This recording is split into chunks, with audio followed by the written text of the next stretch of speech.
What's going on, guys? Noah Sanford here. Welcome back to the Thursday Fishing Report as usual. We're going to keep it brief this week. We're going to talk about wind conditions, water temperatures, where I've been catching these fish, and how I've been catching them. So jumping right into it with the wind conditions for the weekend. Friday looks pretty nice. There's only going to be gusts in like 10 to 12 miles an hour in the middle of the day, and it's only for a couple hours. Most of the day is going to be pretty flat calm.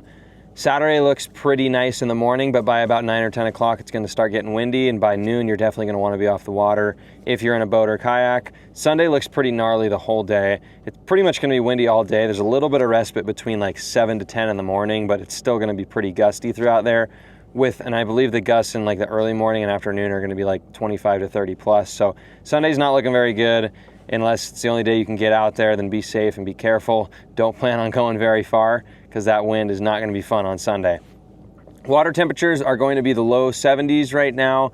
Most of the water temps I saw today were kind of between like 70.5 to 72 degrees. It's kind of where I've been seeing it for the most part.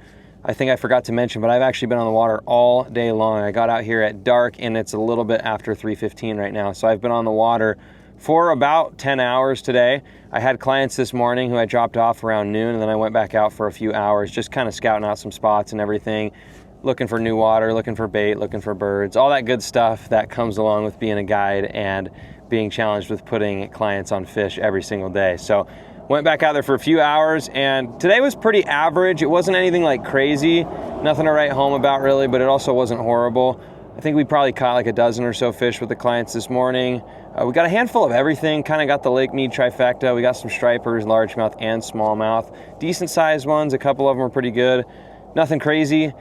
Kind of the same thing when I went back out, only caught a couple fish, but I was mainly looking and not really fishing, so that's probably a factor as well. But let's go ahead and talk about where I've been catching these fish. So the key areas have really been those areas with like a lot of sand and sticks in the backs of these shallower coves. Those have been doing really well for me recently, but only if there's bait. And so those of you who know anything about fall fishing, you'll know that it's all about finding that forage, that stuff that those bass are actively feeding on. And this time of year especially, it's going to be those threadfin shad. So primarily those fish are keyed in on like those 2 to 4 inch silver threadfin shad.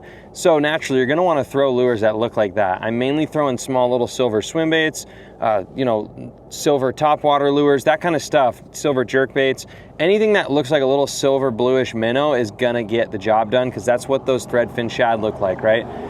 If you guys don't know what a threadfin shad looks like, look it up on Google real quick, or I might pop a picture in right here, and that's what it looks like, right? So it's a very natural, very small presentation. If you're throwing lures that look nothing like this, that's probably why you're not getting bit. So that's what these fish are keyed in on right now. So look in your tackle box, whatever lure looks closest to that, that's what you're gonna wanna go out there and throw.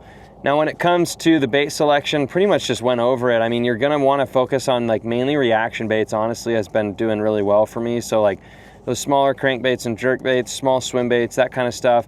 I've even been catching some on a little drop shot swim bait down on the bottom when it's not so much of a reaction bite, when you kind of want to drop down to that finesse bite.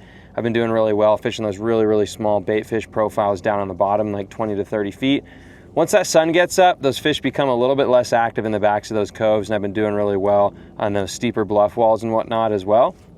So kind of the pattern is, if it was me and I was going out in your guys' shoes, whether you're in a kayak or in a boat or in a float tube or whatever the heck you're going out in, I would try and start off early in the morning with some topwater reaction baits up shallow in that grassy, sandy area, as long as you can find a cove with bait. And then throughout the rest of the morning, once that sun gets up, target those deeper, steeper areas and work those baits a little bit slower and maybe break out some of that finesse stuff. So that's kind of the overview going into the weekend, guys. Hopefully that was helpful. If you guys appreciate and like these videos, make sure to leave a comment down below. I have no idea who likes or appreciates or watches or even tunes into these videos unless you guys say something down below. So if you guys appreciate these videos and want to keep seeing more of these fishing reports, make sure to drop a comment down below. It's much appreciated.